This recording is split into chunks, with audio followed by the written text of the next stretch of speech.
Our sources of energy are two types, renewable and non renewable, यानी कि हमारे energy का दो स्रोत हैं, एक है रिन्यूएबल, दूसरा है नॉन रिन्यूएबल, यानी कि एक जिसका कि प्रयोग हम बार बार कर सकते हैं, दूसरा वो जिसको कि एक बार कंज्यूम कर लेने के बाद हमारे अंदर ये क्षमता नहीं है कि हम उसको दोबारा से बना सकें.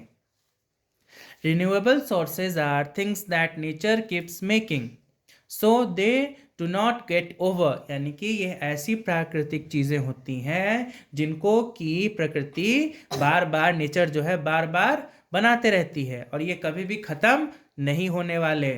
उदाहरण के तौर पे सूर्य का प्रकाश जो है वह रिन्यूएबल सोर्स ऑफ एनर्जी है. Wind energy, hydro electricity energy are also renewable because winds keep blowing and water keeps flowing.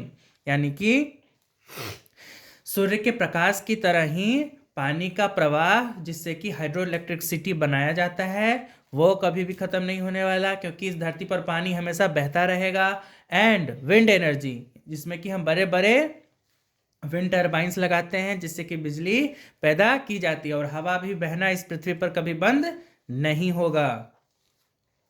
Another renewable sources of energy is biomass energy. यानी कि दूसरा जो सोर्स है रिन्यूएबल एनर्जी का वो है biomass energy. Biomass is a word used to describe plant and animals matter. यानी कि बायोमास जो शब्द है वो डिस्क्राइब करता है पेड़ पौधों को और जानवरों के मैटर को. Animal Dang and firewood have been used for hundreds of years as fuels for cooking and heating.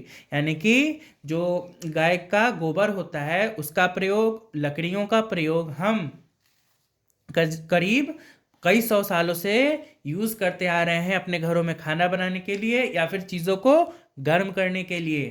These days animals and plant waste are being used to make electricity. लेकिन अभी के समय में एनिमल और plant waste का प्रयोग जो है वो किया जा रहा है बिजली बनाने के लिए. Cooking gas and even fuels for trains and buses. यानी कि कुकिंग गैस बनाने के लिए और फ्यूल जो कि हम ट्रेन्स में और बसेस में यूज़ करते हैं.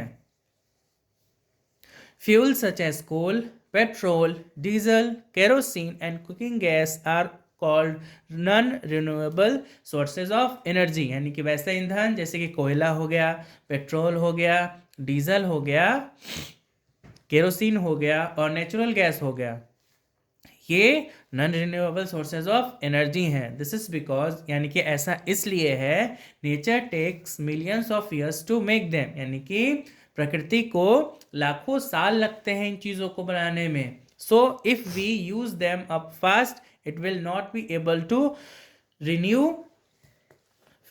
these fuel supplies. यानी कि अगर हम लोग इसका प्रयोग जल्दी जल्दी कर लेंगे तो हम इसको वापस बना नहीं पाएंगे, क्योंकि ये ऐसी चीज़ें हैं जो कि लाखों साल ले लेंगी दोबारा बनने के लिए.